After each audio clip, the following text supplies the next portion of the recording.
क्योंकि हमको अपने घर वालों से शिकायत है, लगभग हर बच्चों को अपने घर वालों से शिकायत रहता है। आप लोग उसमें से नहीं हैं, ठीक है, कि घर वाले जो है वो मतलब घर में हमको जो है वो थोड़ा वैल्यू कम किया गया है, डांट दिया या ऐसा किया वैसा किया, ये मेरा चाहना था ऐसा नहीं किया, वो मेरा मैं चाह रही थी वैसा नहीं किया, ऐसा बहुत सारा शिकायत बच्चे करते हैं। जब मूल्य समझ में आता है, वैल्यू, तब मैं एक फिल्टर लगाता हूं या लगाती हूं कि मेरे घर के अंदर मैं कितना उपयोगी हूं।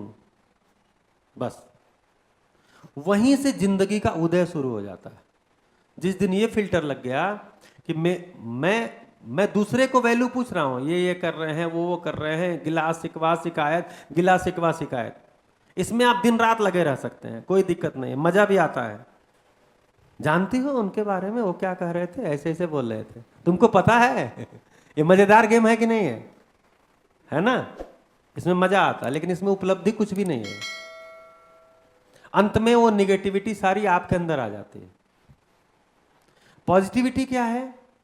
मैं पहचानने लगता हूं कि मेरे परिवार में यूटिलिटी है कि नहीं है, मैं अपने परिवार के लिए कितना उपयोगी हूं, यानी परिवार में मेरी भागीदारी कितनी है। क्या मेरे कारण अगर परिवार में किसी को गुस्सा आ रहा है तो मैं उसके कारण क्यों हूं, उसके पीछे का रीजन क्या है, तब मैं अपना स्व मूल्यांकन, सेल्फ इवेल्युएशन करता हूं। पहले मूल्य तो पता चले। मुझे सोचता परिवार में शांति नहीं है, पता चलता अशांति का कारण मैं ही था। सारा समीक्षा करने के बाद, पहुंचे रिव्यू करने के बाद, अशांति कारण मैं ही था और मुझे लग रहा परिवार में अशांति है। तो जब वैल्यू समझ में आती है तो स्व मूल्यांकन होता है कि यूटिलिटी ही वैल्यू है। मेरी यूटिलिटी मेरे परिवार में, मेरे परिवार की यूटिलिटी समाज में, या मेरी भी यूटिलिटी समाज में, मेरी यूटिलिटी नेचर में। अब ये सारे विचार जब आपके अंदर बनेंगे, बनने शुरू हो जाएंगे, धीरे धीरे धीरे धीरे 1 साल तक आप परीक्षा की तैयारी करेंगे, किसी किसी का सेकेंड ईयर है 2 साल तक तैयारी करेंगे। इस तरह के विचार बनते बनते बनते बनते बनते बनते इतने बादल आपके अंदर बन जाएंगे, फिर वैल्यू एथिक्स का पेपर आपको हलवा जैसा लगने लगेगा। आप पाते ही धड़ाधड़ लिखने लग जाएंगे।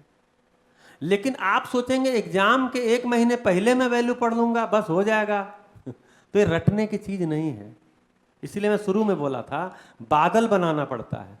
और इससे केवल आपका एथिक्स का ही पेपर नहीं हैंडल होगा, इससे आपका एस्से का भी पेपर हैंडल होगा, क्योंकि एस्से में भी तो आपको अपने थॉट लिखने हैं। इसको भी हमको टाइम टेबल में जगह देनी पड़ेगी। एथिक्स को भी आधे घंटे ही पढ़ेंगे, लेकिन रोज पढ़ेंगे। अब जाके सर्च करिएगा वैल्यू के बारे में, कहाँ कहाँ क्या लिखा है, लेक्सिकॉन में क्या लिखा हुआ है, गांधी जी ने क्या कहा है, विवेकानंद ने क्या कहा है, कार्ल मार्क्स ने क्या कहा है, जैन महावीर ने क्या कहा है, बुद्ध ने क्या कहा है। अब आप ढूंढिए, क्योंकि इन्हीं सबसे आएंगे। तो धीरे धीरे धीरे धीरे धीरे धीरे धीरे धीरे धीरे धीरे धीरे धीरे आपके पास अपने आप ही मटेरियल इकट्ठा हो जाएगा।